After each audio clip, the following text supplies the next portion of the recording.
Hello friend, this is Shivani Chauhan. Welcome to Easypath education. So friends, आज हम करेंगे ITEP first semester का subject understanding India की unit 3 that is polity and law का topic lessons from Chanakya Niti. So आज हम चाणक्य नीति के बारे में बात करेंगे कि कौन चाणक्य थे, उनकी क्या क्या नीतियाँ थी, इट मीन्स कि उनके क्या क्या लेसन्स थे। तो उन चीज़ों के बारे में बात करेंगे। और ये बीए बीएड और बीकॉम के बीए बीएड बीकॉम बीएड और बीएससी बीएड के पॉइंट ऑफ व्यू से बहुत ज़्यादा यूजफुल है। सो स्टार्ट करते हैं। ये सब बीए बीएड बीकॉम बीएड और बीएससी बीएड के पॉइंट ऑफ व्यू से बहुत ज़्यादा हेल्पफुल है, आपके एग्जाम पॉइंट ऑफ व्यू से भी, क्योंकि अभी आपके एग्जाम भी आने वाले हैं फैब में आपके एग्जाम्स होंगे। तो उससे पहले इस वीडियो को ज़रूर देख लेना ताकि आप अपने एग्जाम को अच्छे से क्लियर कर पाए और अच्छे से इस टॉपिक को समझा पाए। Is it clear? So start करते हैं फर्स्ट स्लाइड से। So first is the Chanakya नीति। चाणक्य नीति होती क्या है उसके बारे में देखेंगे। Chanakya Niti refers to the teaching and wisdom from Chanakya. तो चाणक्य नीति एक प्राचीन भारतीय दार्शनिक, अर्थशास्त्री और राजनीतिक के उपदेशों और ज्ञान को संदर्भित करती है। तो चाणक्य नीति में क्या है, कुछ लेसन्स है, कुछ उपदेश है, कुछ टीचिंग्स हैं और उनके ज्ञान को, मतलब विजडम को दर्शाती है। चाणक्य नीति किसके विजडम को? चाणक्य के विजडम को। सो चाणक्य कौन थे? एक इंडियन फिलोसोफर थे, एंशिएंट इंडियन फिलोसोफर, इकोनॉमिस्ट थे, स्टेट्समैन थे, मतलब पॉलिटिशियन। एक तरह से वो पॉलिटिक्स, राजनीतिक के बारे में भी देखते थे। सो ये ग्रेटेस्ट थिंकर कहलाए जाते हैं आज भी इंडियन हिस्ट्री के। सो चाणक्य नीति चाणक्य ने ही लिखी थी। सो चाणक्य जो थे वो टीचर थे या गुरु थे किसके? चंद्रगुप्त मौर्य के। ठीक है, तो चंद्रगुप्त मौर्य को उन्होंने बहुत सारी अपनी टीचिंग्स दी। तो उन्हीं टीचिंग्स के अकॉर्डिंग उन्होंने अपनी चाणक्य नीति बनाई। सो उन्हीं को बोलते हैं Chanakya Niti. The lessons which are derived from the Chanakya. ठीक है, चाणक्य की जो टीचिंग और विजडम से जो लेसन्स बने हैं वो चाणक्य नीति कहलाते हैं। So his work Arthashastra covers a wide range of topics including politics, economics, ethics, statecraft and leadership. तो उनका जो सबसे अच्छा काम था वो क्या था? सबसे बड़ा काम जो माना जाता है वो था अर्थशास्त्र। अर्थशास्त्र मीन्स कि जो उन्होंने एक तरह से उन्होंने एक डॉक्यूमेंट लिखा था जिसमें उन्होंने किस किस के बारे में डिस्कस किया था? राजनीति के बारे में, अर्थशास्त्र के बारे में, नैतिकता के बारे में, राज्य क्राफ्ट के बारे में और नेतृत्व जो लीडरशिप होती है या फिर मिलिट्री लीडरशिप के बारे में उन्होंने बात की थी कि कैसे एक मिलिट्री को हैंडल करना है, पॉलिटिक्स को कैसे हैंडल करना है एक राज्य बनाने के लिए। सो अर्थशास्त्र में उन्होंने उसी चीज के बारे में बात की थी। फिर उसके बाद है Chanakya Niti often extracted from his writings and aphorisms. तो चाणक्य नीति जो है वो कहाँ से ली गई है? उनके लेखों से और उनके सूत्रों से निकाली जाती है। Offer propounded lessons that remain relevant even in modern times. तो ऐसे ऐसे लेसन्स है उसमें जो आज भी हमारे लिए बहुत ज़्यादा, मतलब इस मॉडर्न टाइम में भी बहुत ज़्यादा यूजफुल है, रेलिवेंट है हमारे पॉइंट ऑफ व्यू से कि हमें कैसे रहना चाहिए। ठीक है, हमारी कैसे थिंकिंग होनी चाहिए, उनके बारे में ही बताया गया चाणक्य नीति में। तो उनके कुछ लेसन्स थे उसके बारे में आज हम डिस्कस करेंगे। So the first one is जो फर्स्ट लेसन था उनका वो था सेल्फ डिसिप्लिन एंड कंट्रोल। आत्म अनुशासन और नियंत्रण होना चाहिए इंसान में। So before you start some work always ask yourself 3 questions. तो उन्होंने ये बोला कि कोई भी काम करने से पहले अपने आप से कुछ 3 क्वेश्चन पूछो कि why am I doing it, कि मैं ये काम क्यों कर रहा हूँ, इसका क्या रिजल्ट होगा और क्या मैं इसमें सक्सेसफुल हो पाऊंगा। तो इससे क्या होगा, इन चीजों से क्या होगा, इस चीजों से लेसन क्या आएगा? Self discipline is essential for success. की अनुशासन जो है ना वो बहुत ज्यादा एसेंशियल है। अगर आप अनुशासित नहीं हो तो आप किसी लक्ष्य को पूरा नहीं कर पाओगे, उसमें विफल हो जाओगे, है ना। तो उसके लिए आपको प्लान बना के चलना चाहिए। अपने आप से 3 क्वेश्चन जरूर पूछने चाहिए कि मैं कोई काम कर रहा हूँ तो क्यों कर रहा हूँ, क्या इसका रिजल्ट होगा और क्या ये सक्सेसफुल हो पाएगा। जब आप अपने आप से ये तीन क्वेश्चन करोगे तो it will help you a lot in achieving your goal और achieving your success. So self discipline बहुत ज़्यादा ज़रूरी है सक्सेस पाने के लिए।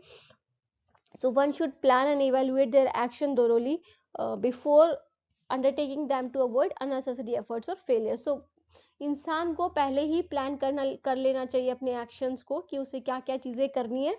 प्लान इन द सेंस कि अगर आप अपने लाइफ के बारे में ज़्यादा नहीं तो 1 साल का भी अगर प्लान बना लेंगे ना कि आपको ये अचीव करना है, तो और आप उन चीज़ों पे चलोगे, जैसे आप टाइम टेबल वगैरह बनाते हो, अगर आप उन चीज़ों को फॉलो करोगे तो it will definitely leads to some result, ठीक है, some positive result.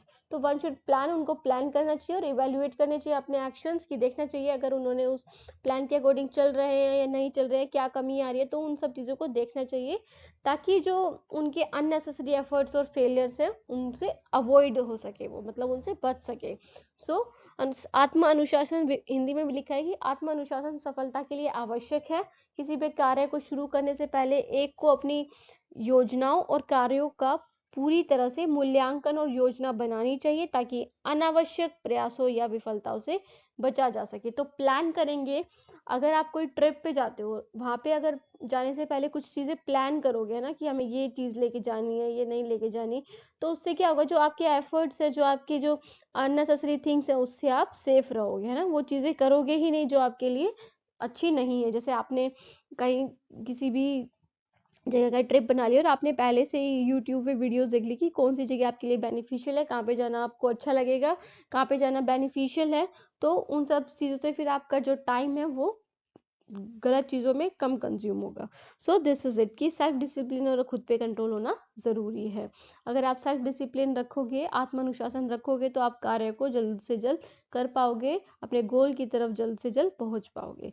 So this was the first Chanakyaniti, that is the self-discipline and control. So the second one is importance of knowledge. ज्ञान का महत्व, ज्ञान का महत्व होना चाहिए इंसान को। तो इसमें उन्होंने एक कोट लिखा है, education is the best friend and educated person is respected everywhere, education beat the beauty and the youth. तो एजुकेशन जो है ना, वो क्या है, एक बेस्ट फ्रेंड है एक इंसान का। एजुकेशन सबसे अच्छा मित्र होता है। अगर आपको कुछ नॉलेज है, अगर आपके अंदर कुछ ज्ञान है, तो वो कभी भी आप उस ज्ञान को अंडर एस्टिमेट नहीं करते, है ना, कोई करना भी नहीं चाहिए, क्योंकि वो आपके लिए सबसे बड़ा बेस्ट फ्रेंड। अगर आप एजुकेटेड है ना, तो सब आपके पास आएंगे, है ना। An educated person is respected everywhere, हर जगह उनको रिस्पेक्ट मिलती है। And education beats the beauty and the youth. तो जो हम ये देखते हैं ना कि कोई इंसान खूबसूरत है, अभी बहुत कम एज का, यंग एज का है, तो वो कुछ दिनों तक ही रहती है, बट एक एजुकेटेड पर्सन ऐसा होता है जो आपके साथ वो जो हमेशा सम्मानित किया जाता है ना। फॉर एग्जाम्पल, आपने एपीजे अब्दुल कलाम के बारे में तो जरूर सुना होगा ना, एपीजे अब्दुल कलाम, ठीक है। तो उन्होंने किसको अपना बेस्ट फ्रेंड बनाया हुआ है, एजुकेशन को अपना बेस्ट फ्रेंड बनाया था। सो तभी उनको आज दुनिया बहुत ज्यादा सम्मानित करती है ना। सो सुंदरता और युवावस्था से श्रेष्ठ है हमारी शिक्षा। सो इससे क्या लेसन मिलता है, knowledge is a life long asset, कि नॉलेज एक जीवन भर की संपत्ति है, आपके बहुत काम आती है, कभी भी उससे आपको कोई नुकसान नहीं पहुंच सकता।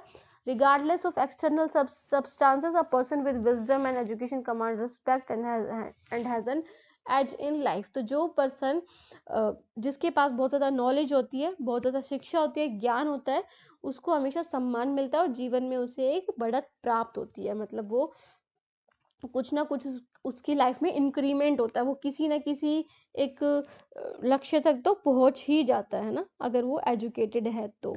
सो इंपॉर्टेंस ऑफ नॉलेज के बारे में बताया दूसरा उन्होंने। फिर third one is understand human nature, मानव स्वभाव को समझे। उन्होंने थर्ड लेसन दिया, there is some self interest behind every relationship, every friendship, sorry. तो कोई ना कोई एक इंटरेस्ट जरूर होता है, मतलब आपका स्वार्थ जरूर छिपा होता है किसी भी फ्रेंडशिप, किसी से भी दोस्ती करने में। There is no friendship without self interest, तो सेल्फ इंटरेस्ट के बिना कोई फ्रेंडशिप होगी ही नहीं, और ये ही कड़वी सच्चाई है, उन्होंने लिखा। सो इससे क्या लेसन मिलता है कि understand that people act based on their self interest. ये समझे कि लोग अपने स्वार्थ के आधार पर कार्य करते हैं। जैसे कि आपका कुछ स्वार्थ है, आपका बीएड में एडमिशन लेने का क्या स्वार्थ है कि आप आगे जाके टीचर बनोगे, आप सीटेट क्वालिफाई करोगे, एचटेट क्वालिफाई करोगे ना, फिर उसके बाद नेट भी क्वालिफाई करोगे, तो वो आपका स्वार्थ है उसमें। सो सभी इंसान के पीछे, कोई एक्ट करने के पीछे कोई ना कोई सेल्फ इंटरेस्ट जरूर छुपा होता है, मतलब स्वार्थ जरूर छुपा होता है। While friendship and alliances are valuable, one should not ignore personal goals and motivation। तो इन्होंने ये भी बोला कि दोस्ती और जो गठजोड़ होते हैं, जो आपके अलायंसेस हैं, मतलब दूसरे लोगों से संबंध है, वो भी बहुत मूल्यवान होते हैं, फिर भी किसी को अपने व्यक्तिगत लक्ष्य और प्रेरणाओं को नजरअंदाज नहीं करना चाहिए। जैसे कि आप, कुछ लोग ऐसे होते हैं ना जो फ्रेंडशिप के लिए पढ़ते नहीं है, लिखते नहीं है, फिर ऊपर से बाहर जाके इंजॉयमेंट वगैरह वगैरह ऐसे करते हैं, तो वो नहीं करना चाहिए। आपको फ्रेंडशिप भी रखनी चाहिए, वो भी मूल्यवान है, बट आपके जो पर्सनल गोल्स और मोटिवेशंस है उनको भी इग्नोर नहीं करना चाहिए ना। सबके पेरेंट्स जरूर बोलते होंगे उनको किसी ना किसी पॉइंट पे कि यू एजुकेशन जो है वो इम्पोर्टेंट होनी चाहिए।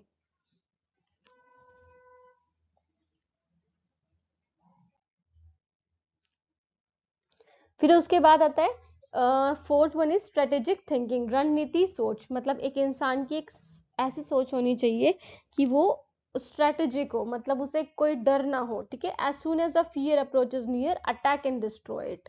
तो एक स्ट्रेटेजिक अप्रोच, एक योद्धावान अप्रोच होनी चाहिए आपकी, कि आपके पास अगर कोई डर भी आए, ठीक है, तो आप उसे जल्द से जल्द अटैक कर दो, उस पे अटैक करो, उसको खत्म कर दो, नष्ट कर दो। तो जैसे ही डर आपके पास आए उस पर हमला करें और उसे नष्ट कर दें। सो इससे क्या लेसन मिलता है कि fear and challenges should be confronted proactively, कि जो आपके लाइफ में जो फियर, डर और चैलेंजेस आते हैं ना, चुनौतियां, उनका आपको सक्रिय रूप से सामना करना चाहिए। उनका मतलब डट कर सामना चाहिए, उनसे घबराना नहीं चाहिए। In any difficult situation attacking the problem with courage and strategy is the best solution. तो सबसे बड़ा सॉल्यूशन होता है कि आप किसी भी प्रॉब्लम का, किसी भी एक डिफिकल्ट सिचुएशन का अच्छे से उस प्रॉब्लम को क्या समझें, और फिर उसके बाद अटैकिंग द प्रॉब्लम, उस जो प्रॉब्लम है उसको अटैक करे विद करेज, मतलब उसका सामना करे करेज से और स्ट्रेटेजिक वे में, ठीक है, रणनीतिक वे में।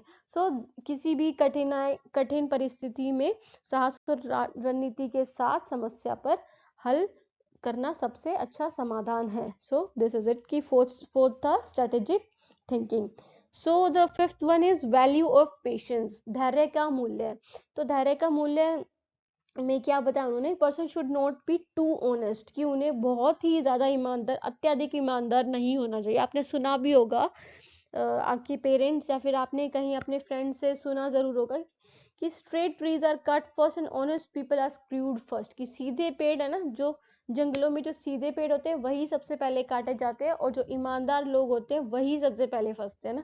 क्योंकि चालाक पीपल, तो जो चालाक होते हैं वो क्या करते हैं, किसी भी सिचुएशन से निकल लेते हैं किसी ना किसी तरह से, क्योंकि उनको चालाकी आती है। बट इसलिए उन्होंने बोला है कि आपको ज्यादा, बिल्कुल ही बहुत ज्यादा ऑनेस्ट नहीं होना चाहिए, सिचुएशन के अकॉर्डिंग अपने आप को चेंज करो, ठीक है। Lesson this aphorism advises question, तो यह उक्ति जो इन्होंने दी है, ये लाइन, ये सतर्कता की सलाह देती है कि आपको सतर्क रहना चाहिए सिचुएशन में। ऐसा नहीं कि हर जगह सीधे बन के खड़े हो जाओ, ईमानदार बन के खड़े हो जाओ।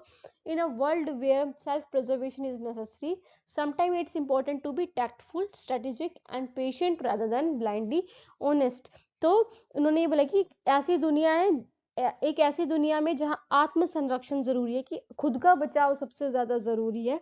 कभी कभी यह जरूरी होता है कि आप बिना सोचे समझे ईमानदार होने के बजाय चतुर, रणनीतिक और धैर्यवान हो। कि हर जगह ईमानदार होने की जरूरत नहीं है, आपको क्या होना चाहिए, चतुर होना चाहिए, टैक्टफुल होना चाहिए, है ना, रणनीतिक होना चाहिए, स्ट्रेटेजिकली प्रॉब्लम को सोल्व करना चाहिए, पेशेंस रखना चाहिए, सबसे बड़ी बात तो, ठीक है। तो ज्यादा किसी पे ट्रस्ट या फिर ज्यादा किसी के प्रति ईमानदार होना भी एक गलत वे है किसी भी प्रॉब्लम से लड़ने का या फिर किसी भी प्रॉब्लम में आने का। So the next one is six, power of planning, योजना की शक्ति। Before you start some work always ask yourself three questions. तो उन्होंने ये भी इसी लाइन से समझाया है कि कोई भी काम करने से पहले थ्री क्वेश्चंस अपने माइंड में जरूर रखें, why I am doing it, what the result might be, and will I be successful. कि क्या मैं कर क्या रहा हूँ, मतलब क्यों कर रहा हूँ मैं इस काम को, रिजल्ट क्या होंगे इसके, और क्या मैं सक्सेसफुल हो पाऊंगा। सो इसके लेसन क्या मिलते हैं, स्ट्रेटेजिक प्लानिंग इज की टू सक्सेस। तो इन्होंने पावर की प्लानिंग की पावर बताई है कि अगर आपका जो प्लानिंग है वो स्ट्रेटेजिक होगी, कि आप इजीली वे में उस गोल को कंप्लीट कर पाए, तो वही सबसे बड़ी सफलता की कुंजी है, ठीक है, वही सबसे बड़ी की है to success.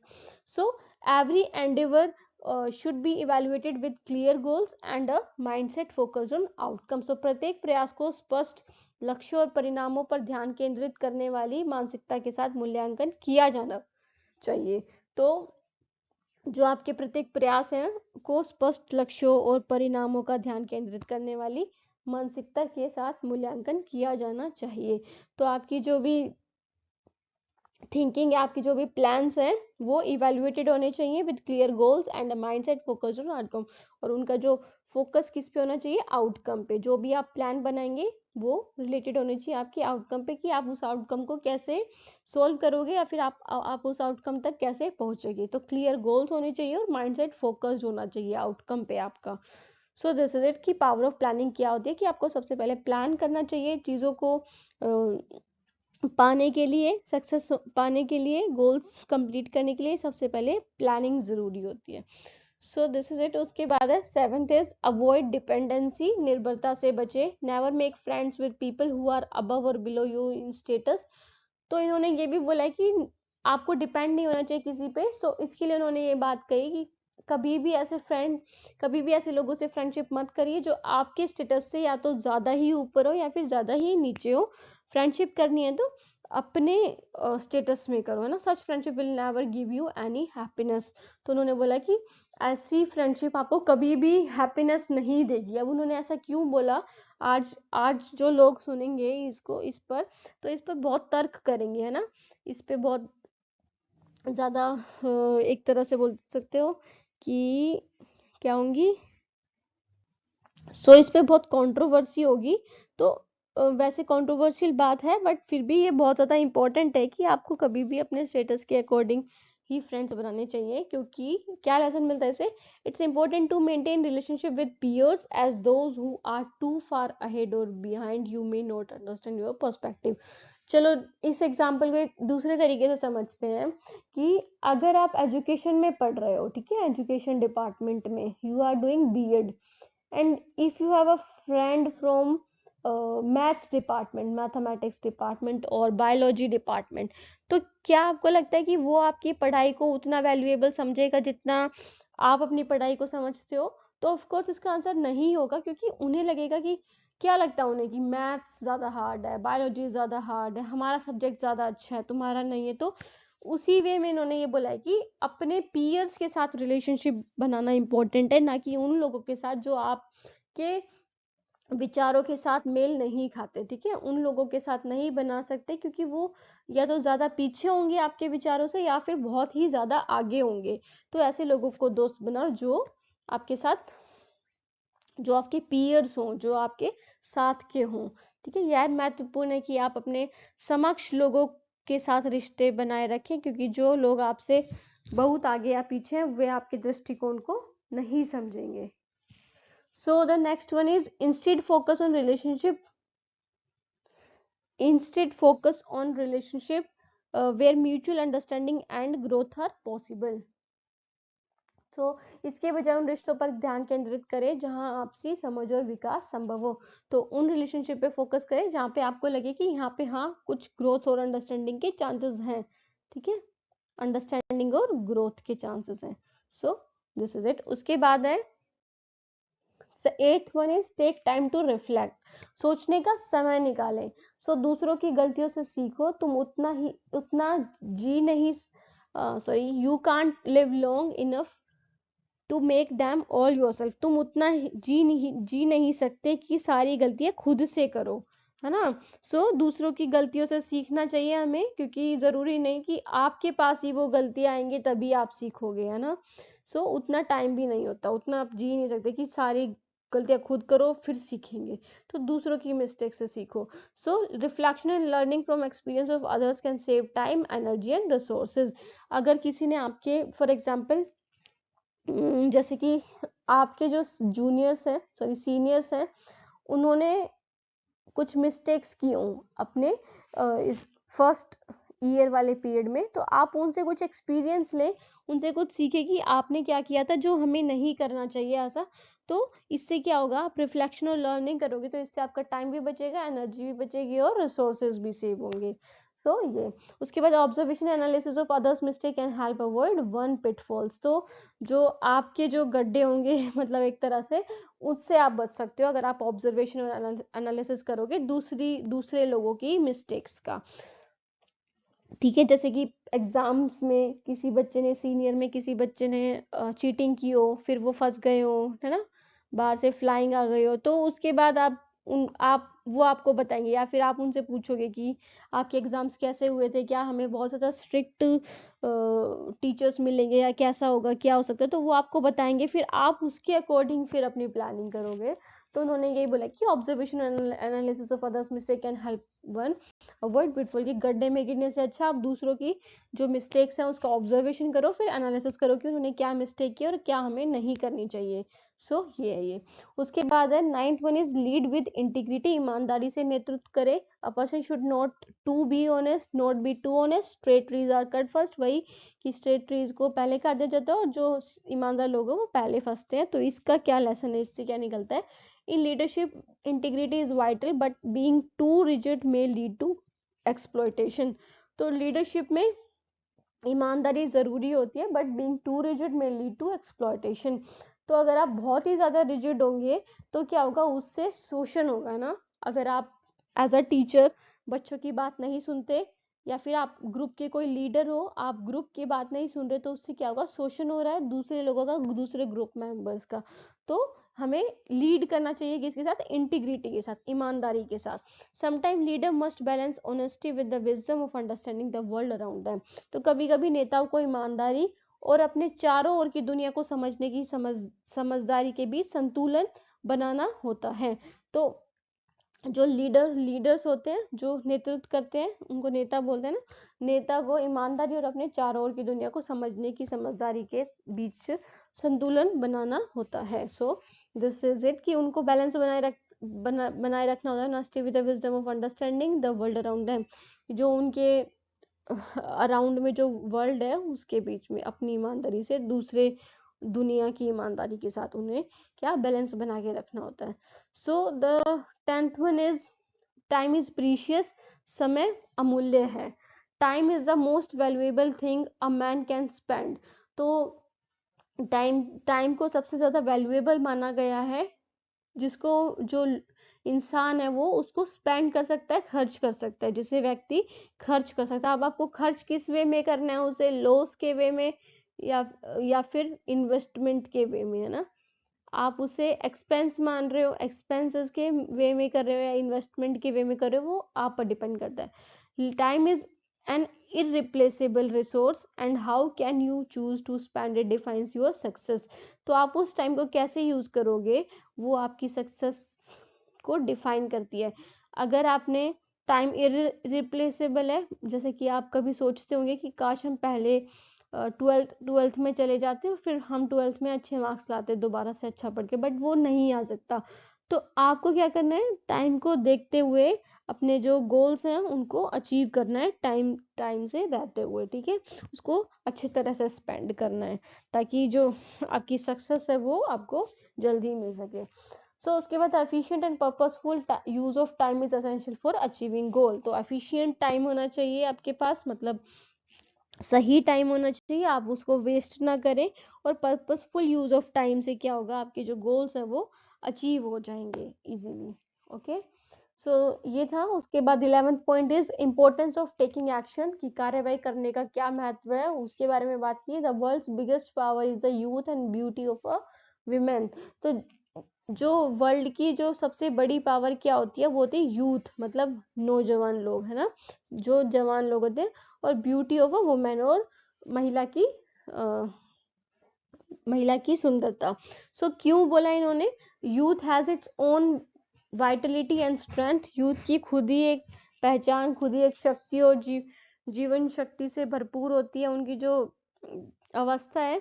Weather it is youth in people, ideas और project, recognising the potential of the present moment and acting quickly in a is a powerful way to harness opportunity. अब ये यूथ पीपल में हो, या फिर आपके यूथनेस ideas में हो, या फिर आपके प्रोजेक्ट में हो, या फिर जो आपका जो पोटेंशियल है, आपकी जो पावर है उसको रिकॉग्नाइज करने में हो, तो उसके हिसाब से आपको एक्ट क्विकली, जल्द से जल्द एक्ट करना चाहिए पावरफुल वे में, ताकि आप जो अपॉर्चुनिटी है उसका लाभ उठा सके। सो युवावस्था अपनी शक्ति और जीवन शक्ति से भरपूर होती है, चाहे वह लोगों, विचारों या परियोजनाओं में हो। वर्तमान क्षण की संभावना को पहचानना और त्वरित कार्यवाही करना अवसर का लाभ उठाने का एक शक्तिशाली तरीका है।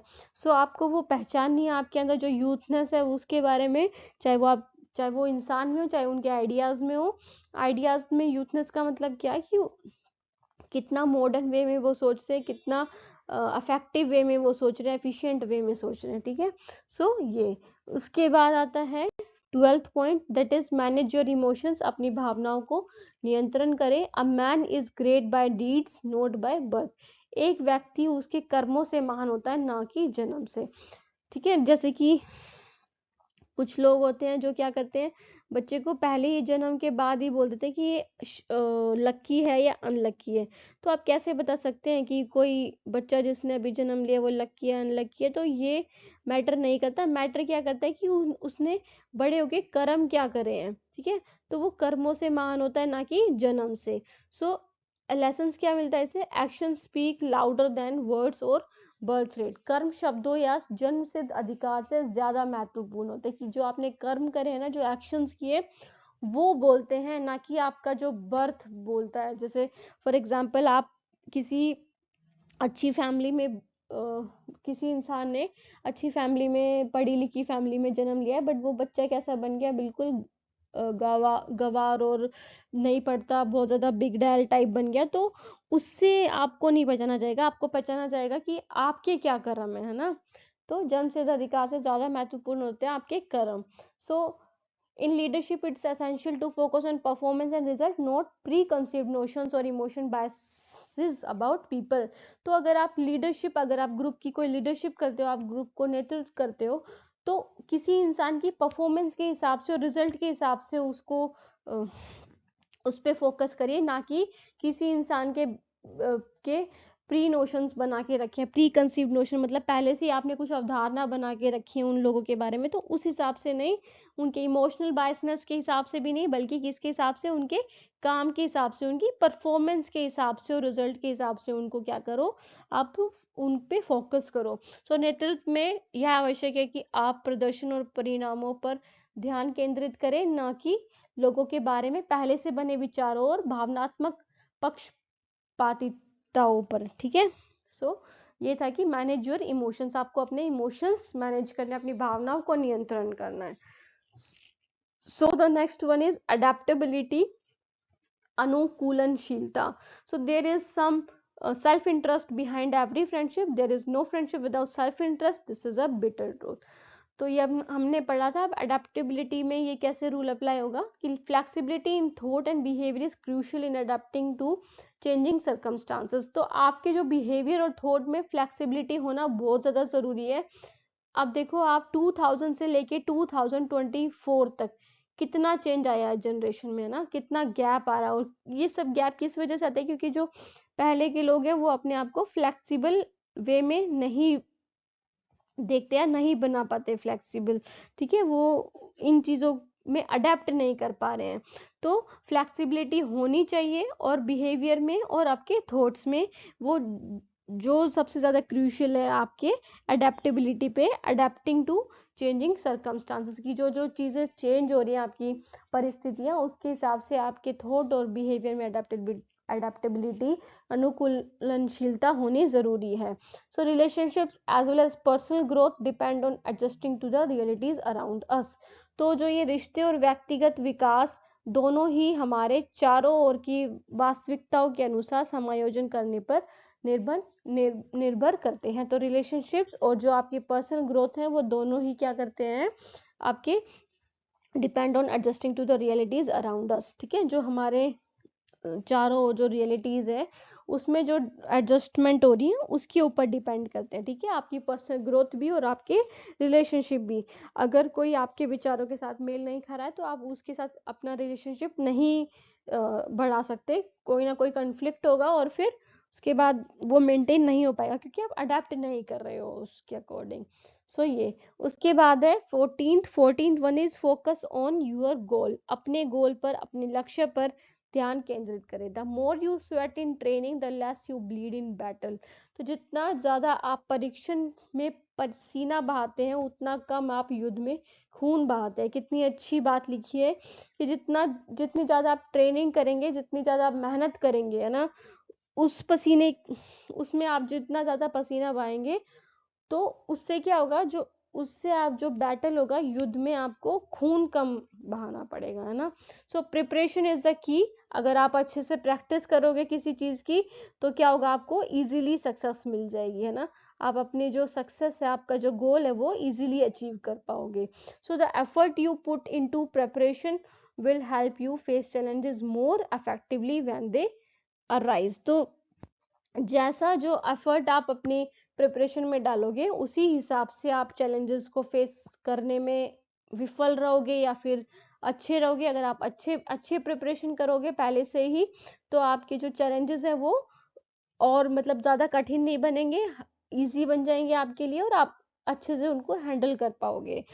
The harder you work in advance the easier the execution becomes. तो जैसे जितना आप हार्डर करोगे वर्क पहले से ही, अगर आप सारी वीडियोस और सारे जो लेसन्स हैं आपके अंडरस्टैंडिंग इंडिया में उसको पहले से ही पढ़ लोगे तो आपको फिर बाद में एग्जाम में आपको उतनी मेहनत नहीं करनी पड़ेगी जितनी तब करोगे। तब अगर अभी नहीं पढ़ोगे और फिर पढ़ोगे फिर आपको बहुत ज़्यादा मेहनत करनी पड़ेगी अच्छे मार्क्स लाने के लिए।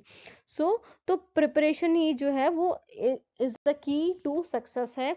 तो जितना आप हार्ड वर्क करोगे उतना ही फिर आपके लिए इजी हो जाएगा उस कार्य को करने में। ठीक है, तो this was the 14th Chanakya नीति। उसके बाद है 15 नो योर एनिमीज। अपने दुश्मनों को जाने। सबसे इंपॉर्टेंट और सबसे मेन कि अपने एनिमीज के बारे में जाने। There are some who are wise, others who are wise in their own eyes and still others who are blind to their own faults. तो कुछ लोग बुद्धिमान होते हैं, कुछ अपनी आंखों में बुद्धिमान होते हैं, खुद अपने आप को क्या समझते हैं, बुद्धिमान है, और कुछ अपनी गलतियों से अंधे होते हैं, मतलब अपनी गलतियां उन्हें दिखती ही नहीं है। They are blind to their own faults. So former are the former are assets to society, the later are liabilities and the later are dangerous। जो जो वाइस होते हैं, जो बुद्धिमान होते हैं, वो क्या होते हैं, एसिड्स होते हैं, हमारी सोसाइटी के लिए संपत्ति होते हैं, मतलब वो हमारे लिए अच्छे होते हैं। और जो दूसरे होते हैं, दूसरे वाले जो अपनी आंखों में ही बस बुद्धिमान है, तो वो क्या होते हैं आपके लिए या फिर हमारे सबके लिए एक तरह से लाइबिलिटीज होते हैं, भार होते हैं हमारे लिए कि कभी ना कभी तो उनकी जो बातें वो हमें कभी ना कभी तो पे ऑफ करनी पड़ती है। और जो तीसरे प्रकार के लोग होते हैं वो सबसे ज़्यादा खतरनाक माने जाते हैं, जो कभी भी अपनी बात को, अपनी गलतियों को स्वीकारते नहीं है। ठीक है, सो द लेसन क्या मिलता है इसे, understanding and analysing your enemies और competitor is crucial for success. तो अपने एनिमी को, अपने दुश्मन को समझने के लिए समझना बहुत ज़्यादा ज़रूरी है सक्सेस को पाने के लिए, अपने गोल को अचीव करने के लिए। ठीक है, whether they are external forces और internal weakness they must be recognise and dealt with strategically. तो वो जो आपके एनिमीज हैं वो एक्सटर्नली भी हो सकते हैं, मतलब कोई इंसान भी हो सकता है, बाकी आपके अंदर भी हो सकते हैं। अंदर जैसे कि आपका डर, आपके इमोशंस, है ना, और आपकी हेजिटेशन, वो भी आपकी क्या होते हैं, एनिमीज होते हैं, आपकी सक्सेस को रोकने में बहुत बड़ा रोल प्ले करते हैं। ठीक है, सो ये था 15th चाणक्य नीति। सो हमने पढ़ा 15 चाणक्य नीति हमने पढ़े आज अपनी क्लास में। सो आपको पेपर में, अगर आपका जो पेपर है वो 7 या 14 मार्क्स के बीच है तो आपको सारी चाणक्य नीति लिखनी है। सबसे पहले उसको सारी को आपको फ्लो चार्ट बना के, जैसे कि चाणक्य नीति लिख के फिर फ्लो चार्ट में फर्स्ट कौन सी थी, सेकंड कौन सी थी, थर्ड कौन सी थी, तो ऐसे आपको 15 लिखनी है। उसके बाद उनको थोड़ा एक्सप्लेन करना है। सो ऐसे करना है आपको। तो चाणक्य नीति, इसका कंक्लूजन क्या निकलता है कि चाणक्य नीति offer timeless wisdom on leadership.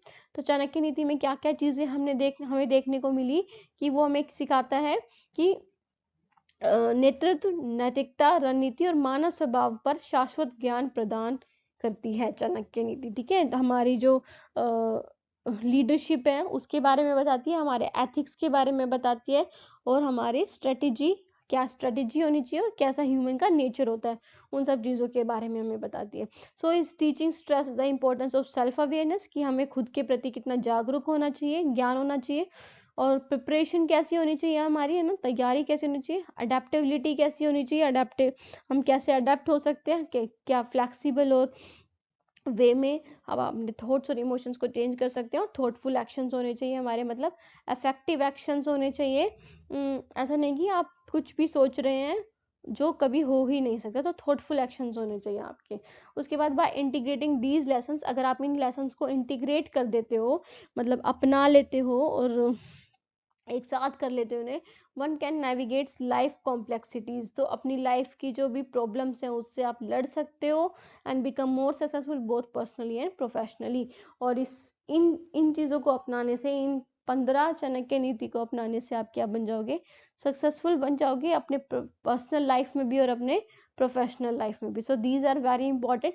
देखो ये आपके एग्जाम पॉइंट ऑफ व्यू से भी बहुत इंपॉर्टेंट है, बाकी आपकी जो रियल लाइफ से भी बहुत ज़्यादा इंपॉर्टेंट है। इनको अपनाओगे तो आप जल्द से जल्द ही सक्सेस पा लोगे अपनी लाइफ में, ना। ठीक है, सो सब चीज़ों को ध्यान में रखते हुए आपको पढ़ाई करनी चाहिए। It is very important for you. So students, ये स्लाइड यहीं पे ख़त्म हुई, आज की हमारी क्लास यहीं पे ख़त्म हुई। तो हमने चाणक्य नीति के बारे में पढ़ा कि चाणक्य नीति क्या होती है, फिर उसके बाद कितनी चाणक्य नीति के बारे में पढ़ा, 15 चाणक्य नीति के बारे में, फिर हमने कंक्लूजन निकाला कि क्या कंक्लूड होता है इन सब चीज़ों से। सो ऐसे ही आपको अपने एग्जाम में भी लिखना है, इसी तरह से कि आपको पहले डिफाइन करना है, फिर उसके बाद फ्लो चार्ट में लिखना है कि कितनी है, फिर उसके बाद कंक्लूड करना है।